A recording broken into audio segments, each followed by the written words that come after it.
Hello friends, welcome back to my channel. எல்லாரும் எப்படி இருக்கீங்க? நாங்கள் ரொம்ப நல்லா இருக்கோம். நீங்கள் பார்த்துட்டு இருக்கிறது ராதிமா கிச்சன் குக்கிங் சேனல். இதான் ஃபர்ஸ்ட் டைமாக பார்க்குறீங்கன்னா என்னோட சேனலை சப்ஸ்கிரைப் பண்ணிக்கோங்க, பெல் ஐக்கானையும் கிளிக் பண்ணிக்கோங்க.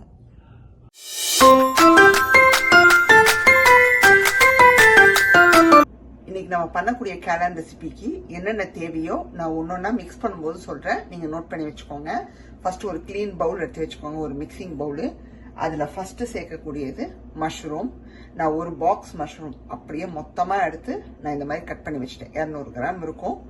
ஸோ எந்த அளவுக்கு உங்களுக்கு சாப் பண்ணுமோ சாப். நான் வந்து ஒரு கட்டர் வச்சு சாப் பண்ணனால எனக்கு நல்லா சாப் ஆயிடுச்சு. 1-2 நான் இந்த மாதிரி முழுசாவும் வச்சிருக்கேன். ஸோ இது கூடவே நம்ம முட்டைகோஸ் சேர்த்துக்கிறோம். ஸோ எந்த அளவுக்கு நீங்க மஷ்ரூம் எடுக்கிறீங்களோ அதுக்கு ஈக்குவல் அமௌண்ட் முட்டைகோஸ் சேர்த்துக்கணும். நான் அதையும் நல்லா வந்து கட்டர்ல சாப் பண்ணி வச்சுட்டேன். முட்டைகோசையும் மஷ்ரூமையும் நல்லா மிக்ஸ் பண்ணிக்கலாம். இப்படி இது கூட இப்ப என்னென்ன சேர்க்க போறோம்னு பாத்துக்கலாங்க. காரத்துக்கு பச்சை மிளகா, எப்படியும் நம்ம மிளகாத்தூளும் சேர்ப்போம், அதனால பார்த்து சேர்த்துக்கோங்க. இல்ல மிளகாத்தூள் மட்டும் போதும்னா நீங்க பச்சை மிளகாய ஸ்கிப் பண்ணிடலாம். உப்பு, அப்புறம் மிளகாத்தூள். உங்களுக்கு எந்த அளவுக்கு காரம் தேவையோ பார்த்து சேர்த்துக்கோங்க. ஏன்னா நம்ம இதுக்கப்புறம் மசாலா வேற ஒன்று பண்ணி இந்த ஃப்ரை பண்ண இதை வந்து அதில் கோட் பண்ணுவோம், அதனால பார்த்து சேர்த்துக்கோங்க. அப்புறம் கரம் மசாலா தூள், சீரகத்தூள்,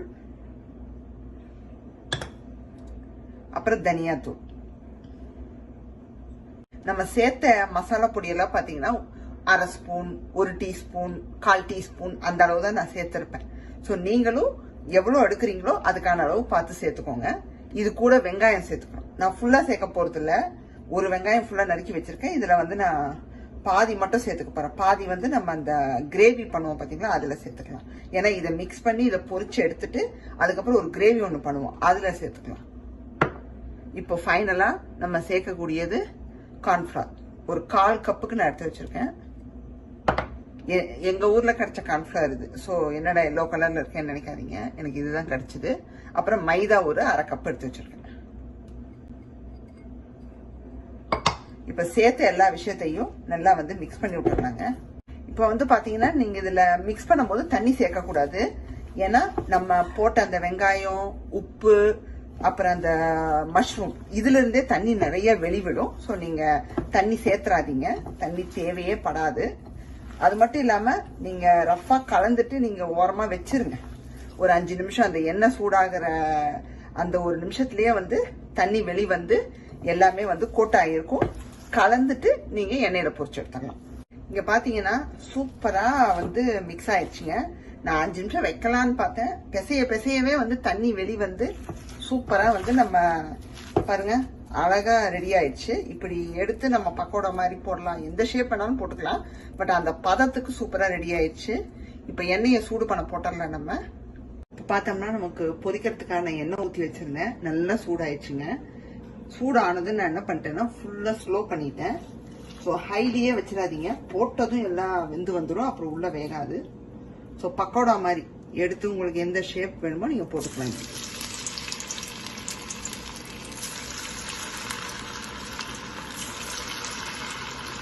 கலருக்காக காஷ்மீரி சில்லி போடுவாங்க இதுல, சில்லி பவுடர். நான் வந்து வெறும் மிளகாத்தூள் தான் சேர்த்துருக்கேன்.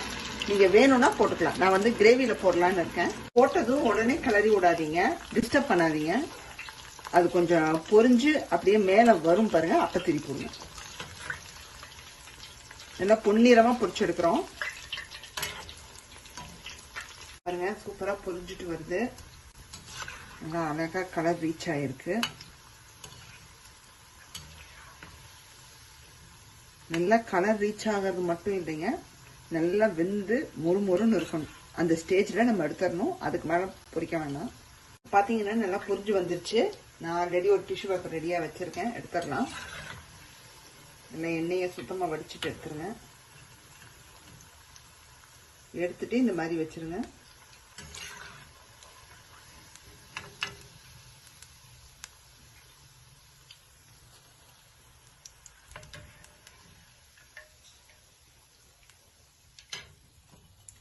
இதே போல எல்லாத்தையும் பொரிச்சு எடுத்துட்டு கிரேவி செய்யும் போது பாக்குறவங்க இப்போ நம்ம கிரேவி பண்ண ஆரம்பிச்சிடலாங்க. ஃப்ரை எல்லாம் பண்ணி முடிச்சாச்சு. ஒரு பேன் வச்சுக்கலாம். அதில் வந்து எண்ணெய் சேர்த்துக்கலாங்க. நான் இப்போ ஃப்ரை பண்ண ஆயிலே வந்து ஒரு 2 கரண்டி எடுத்துக்கிறேன். ஸோ நல்லா ஒரு ஹாட்டான ஆயிலே எடுத்துக்கிறேன். ஆயில் நல்லா சூடாயிடுச்சு. இதில் ஒரு வெங்காயம் நல்லா பொடியாக நறுக்கி வச்சுருக்கேன். அது உள்ள சேர்த்துடலாங்க.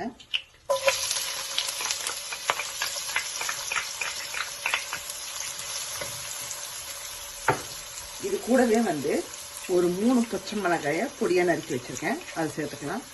உங்களுக்கு வந்து காரம் ரொம்ப வேண்டாம்னு நினச்சிங்கன்னா குறைச்சிடலாம் பச்சை மிளகாயை. உங்கள் விருப்பம் தான். நமக்கு வந்து வெங்காயம் நல்லா வதங்கி வரணும். வெங்காயம் வதங்கிட்டு இருக்கும்போதே ஒரு 1/2 டீஸ்பூனுக்கு இஞ்சி பூண்டு பேஸ்ட்டை சேர்த்துக்கலாங்க. ஏன்னா வெங்காயத்துக்கூடயே சேர்ந்து அதுவும் பச்சை வாசம் போய் வதங்கி வரட்டும். வெங்காயம் வதங்கும் போது உப்பு கொஞ்சம் சேர்த்துக்கலாங்க. நம்ம இந்த ரெசிபிக்கே தேவையான உப்பு சேர்த்துக்கலாம். ஆனால் பார்த்து சேர்த்துக்கோங்க. நம்ம அந்த ஃப்ரை பண்ண ஐட்டத்தில் ஆல்ரெடி உப்பு இருக்கு. ஸோ இப்போ இந்த கிரேவிக்கு மட்டும் உப்பு சேர்க்கலாம். வெங்காயம் சூப்பராக வதங்கிடுச்சுங்க. இப்போ நம்ம தக்காளி பியூரி சேர்த்துக்கிறோம். ஒரு தக்காளி, நல்லா ஒரு பெரிய தக்காளி எடுத்து நான் நல்லா பியூரியாக அரைச்சி வச்சிருக்கேன். அதை உள்ள சேர்த்துடலாம்.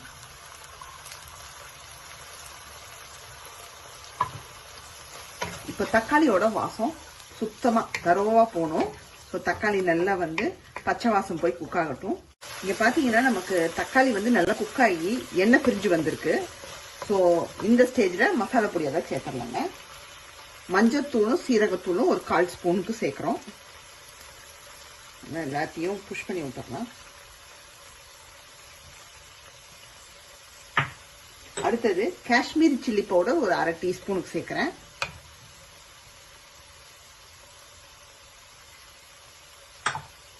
இது கூட கரம் மசாலா தூள் ஒரு 1/2 டீஸ்பூன்.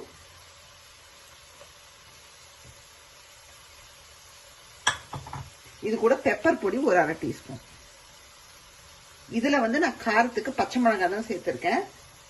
அதை தாண்டி பெப்பர் தான் காரம். ஏன்னா காஷ்மீர் சில்லி வெறும் கலர் மட்டும் தானே. நீங்க வேணும்னா இதுல கொஞ்சம் காரம் சேர்த்துக்கலாம். இந்த ஸ்டேஜ்ல எல்லாரும் என்ன பண்ணுவாங்கன்னா கார்ன்ஃபிளவர் தண்ணியில கலந்து சேர்ப்பாங்க. பட் எங்களுக்கு வந்து அது பிடிக்காது. நான் என்ன பண்ண போறேன்னா வெறும் தண்ணி தான் ஊத்த போறேன். தண்ணி விட்டு நம்ம அந்த மசாலாவை நல்லா வந்து பச்சை வாசம் போக குக் பண்ணிட்டு ஃப்ரை பண்ணதே இதுல ஆட் பண்ணிட போறோம். ஆட் பண்ணிட்டு அப்படியே சுருண்டு வந்ததும் எடுத்துட போறோம். அவ்வளவுதான். உங்களுக்கு கார்ன்ஃபிளவர் தண்ணி ஊத்தணும், எனக்கு அந்த ஒரு இதுவே வேணும் அப்படின்னா நீங்க பண்ணிக்கலாம் தாராளமா. அது ஒண்ணு மட்டும் நம்ம பண்ண போறது இல்ல. ஸோ நல்லா வந்து நம்மளுக்கு கொதிச்சு அந்த ஸ்மெல் போகட்டுங்க. அதுக்கப்புறம் நம்ம அந்த பொரிச்ச காளானை சேர்த்துடலாம். கிரேவியை டேஸ்ட் பண்ணி பார்த்தேங்க. சூப்பராக இருக்கு. காரம் உப்பு எல்லாமே வந்து பெர்ஃபெக்டா இருக்கு. பார்க்கவே பாருங்க எவ்வளவு அழகா இருக்குன்னு. அப்படியே தொக்கு மாதிரி அழகா வந்திருக்கு. இப்ப இந்த ஸ்டேஜ்ல நம்ம பொரிச்சதை சேர்த்துடலாம். ஏன்னா அதுலயும் போய் எல்லா விஷயமும் கோட் ஆகணும் இல்லையா மசாலா.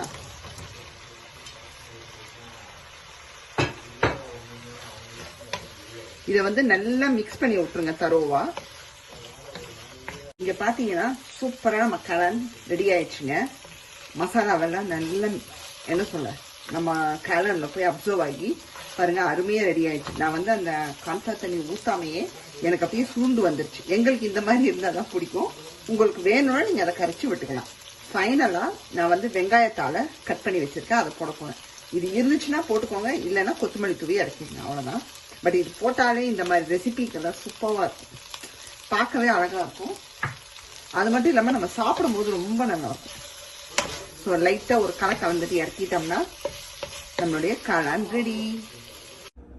இன்னைக்கான ரெசிபி பார்த்துருப்பீங்க. காளான் ரெசிபி எவ்வளவு சூப்பரா பண்ணிட்டோன்னு.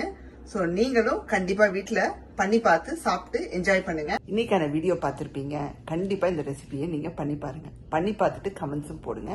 நான் போடுற வீடியோஸ் எல்லாம் உங்களுக்கு பிடிச்சிருந்தா ராதிமா கிச்சனை லைக், ஷேர் அண்ட் சப்ஸ்கிரைப் பண்ணிருங்க. பெல் ஐக்கானையும் கிளிக் பண்ணிருங்க.